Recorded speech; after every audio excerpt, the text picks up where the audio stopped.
Peace be with you. Peace be with you. TC, Spiritual Shepherd. We're going to be jumping straight into this. Like I said, I'm bringing forth new type of content, newer type of content, a renewal energy. It is a new year. But also, too, I also want to just quickly say that the new year is actually in March 21st. The new year is spring forward, springing forward. What? Springing forward to what? A new year. A new year. We're springing forward to a new year. It's not in the dead of winter. It's not into the the quarter four. We just entered Q4, technically based in nature, and they're saying it's Q1. See, and what is that doing? That and people say that doesn't really matter. It really does matter.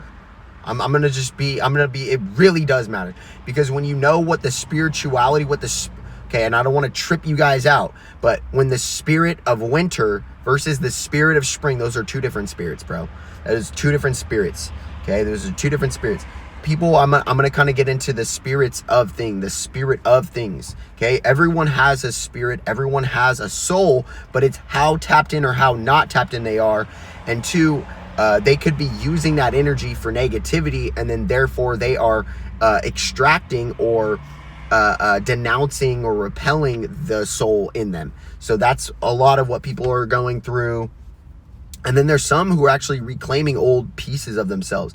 They realize that they've broke themselves. They've broken their bread. They've broken their bodies. They've broken a lot of these things, and they're reclaiming it. They're calling their power back. They're calling their abundance back, their prosperity back. They were born into lack mindset. They were born to believe the indoctrination of the school systems, of the religious dogmatic systems, of the work systems, of the following systems, that they're to fall low, that they are to hell low, that they're to do all these different types of things, rather than be higher in their archy. They're to have a hierarchy, that they are to follow the proper hierarchy of Christ, of God, Christ, you. There's an interconnection between that by accessing Christ within you, that it's that there's accountability in your life. Do you see that he's a scapegoat if he's outside of you, and you always need to beg for him to do? Like I said, I've already done a video on this recently, that if you always have to seek externally from you, you will always have to seek externally from you, because you're implying that there is no sufficiency of you. That like Reverend Ike actually talks about, like, I'm sure you've prayed that prayer where I'm undeserving, I'm not good enough, I'm gonna be honest, I don't know that in my own heart. I don't know that in my own heart that that's the way that God likes the way that we pray that way. I don't truly believe so, because it's ask, believe, okay? Ask, knock, receive. Ask, believe, knock, receive. Where it's, you are to ask as if. You are to be as if. You are to ask as if. That you are to ask as if you're going to get it. That you were to ask as if you are to.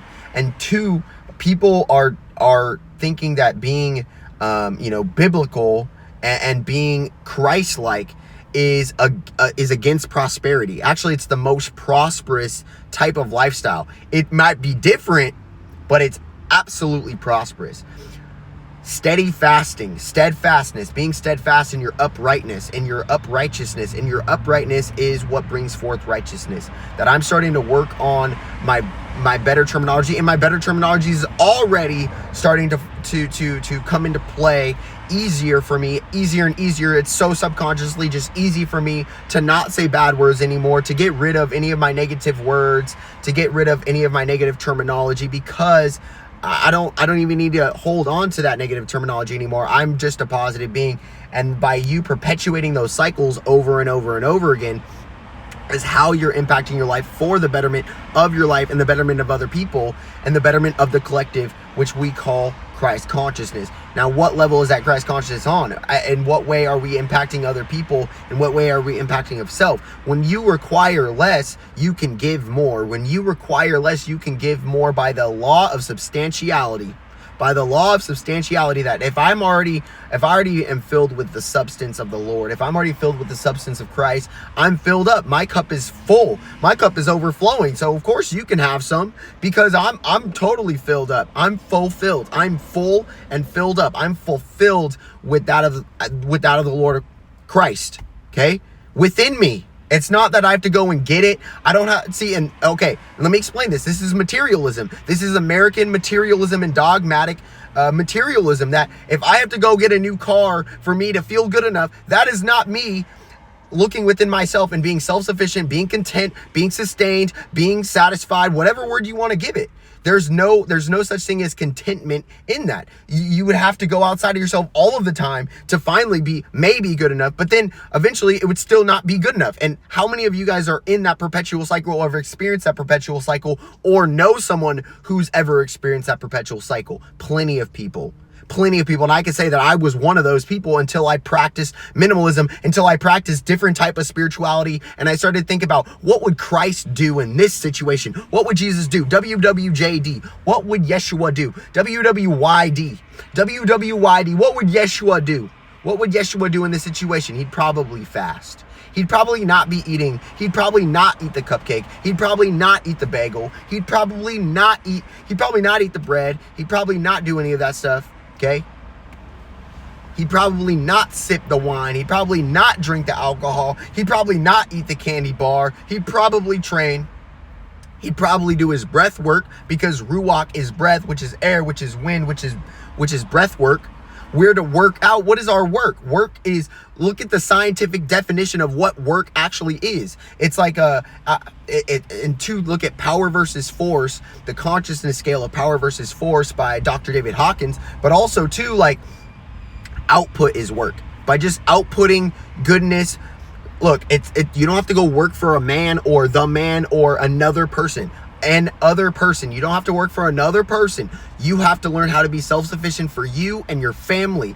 And you shouldn't ever start a family until you can be self-sufficient for you, or when you're on the precipice of that, the preface of that, where you are at least beginning chapter 1, chapter 2 of your self-sufficiency. That's when you should start your relationships. That's when you should start families. That's when you should start duplication of, starting to impact other people. That's when you should start the YouTube channel. That's when you should start the business, when you are self-sufficient within self. And then 2, there's levels. A lot of people think like, well, then how do I become more self-sufficient? How do I get better? How am I more satisfied? Start to realize already how much you have. Start to realize, and 2, you have to think differently. You have to renew your mind. In that way, I do like Paul. There's some things that I do like Paul in, but I don't always agree with his indoctrination or his doctrine specifically, because I do believe in works.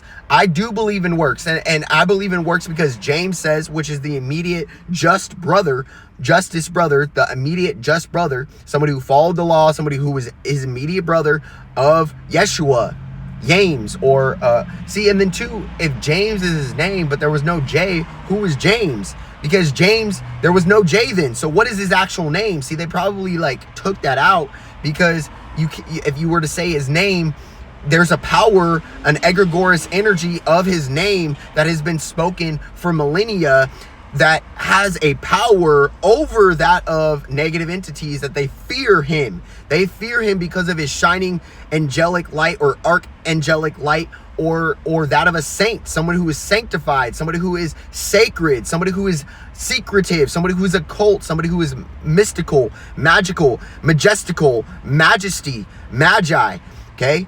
Wise, somebody who is wise, or a wise in wisdom comes from wealth. Somebody who, if you look at wealth, and you look at the word of wealth, a lot of people who there's something known as wise. Check out Out of Time, or it's the one with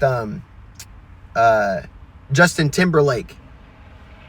In Time. That's what not Out of Time. In Time. Check out In Time, and how there's 13 figures of time, and you're ultimately, time is what you're spending. So when you go to the Matrix and you're going to go work and you're not getting money. What you're doing is you're getting time. And how much time are you getting? And so when you actually start to, when you go spend $100 at JCPenney or Macy's or whatever, when you go spend $100 there, if you work $100 an hour, you actually spent an hour. Yeah, that's what you did. You spent an hour. You didn't spend $100. You spent an hour at JCPenney because that's ultimately what's cultivated. All right. Peace be with you. Still bringing the wealth, still bringing the value, still bringing the abundance. If you guys have any questions, feel free to reach out below and schedule a call with me.